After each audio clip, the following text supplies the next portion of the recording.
And speaking of relationships in jeopardy, Joe Biden's equation with American voters looks precarious. Next year is election year in America, and things do not look good for the president. Let me show you the results of recent opinion polls. Voters in 6 battleground states were surveyed, and they were asked to choose between Joe Biden and Donald Trump. And in 5 of these 6 states, Trump is leading. 5 out of 6. He's the more popular choice. It says a lot about the state of American politics. An incumbent president trailing a man who's been indicted 91 times. And while Halloween season may be over, this poll has left Democrats spooked. They want Biden to reconsider. It's just a polite way of saying, please step down. Don't run for president again. Make way for someone younger, someone who can rally the voters. You see, Biden won in 2020 because people wanted Trump out.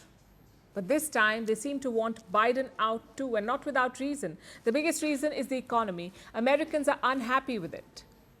They're financially squeezed every month. Lifetime savings are at a record low. Credit card debt at an all-time high. The US may not have gone into a recession, but the sentiment is not positive. Then there's Biden's policy decisions, including his foreign policy. His presidency has seen 2 wars, one in Ukraine, another in Gaza. And this has divided his people. Some want the US to stop funding Ukraine. Others want the US to stop backing Israel. They want America to stop the war. He's turning a blind eye on everything, and he's only listening to the opinions that he likes.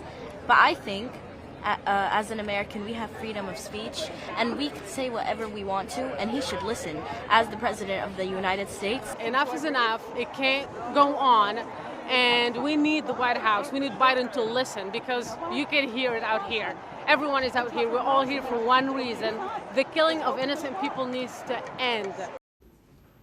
Of course, Biden's team is in denial. The election is still 1 year away, and they say a lot could change in 1 year. They also say his resolve to run is firm, so he will contest the election. Doesn't change the fact that an increasing number of voters do not like him. That said, what option do they have? 2024 is shaping up to be a 2020 rematch. On one side, there's Joe Biden, the incumbent president. His approval ratings are at 37%. His age is more than twice of that. On the other side is a former US president, Donald Trump. He faces 91 felony charges. He is dealing with 4 separate criminal charges. He's literally on trial right now in New York. Yet Trump seems to be the only choice for the Republican Party. His popularity seems to trump all of his legal mess. And Donald Trump knows that. He even compared himself to Nelson Mandela. I don't mind being Nelson Mandela because I'm doing it for a reason. I'm doing it for a reason. Doing it for a reason. We got to save our country from these fascists, these lunatics that we're dealing with. They're horrible people, and they're destroying our country. I talk about threats from within and threats from outside. So there you have it. The so-called land of freedom and democracy. It has 170 million voters, and they have a frustrating choice. They have to choose between 2 old white men. It's a rematch no one wanted. But this is a rematch that America is getting. As the country gears up for elections, the stakes are very high. Many are calling it the most consequential election since 1860. That's the year Abraham Lincoln was elected. We cannot predict how it will pan out, but for the world's first democracy, it's a bit of a shame.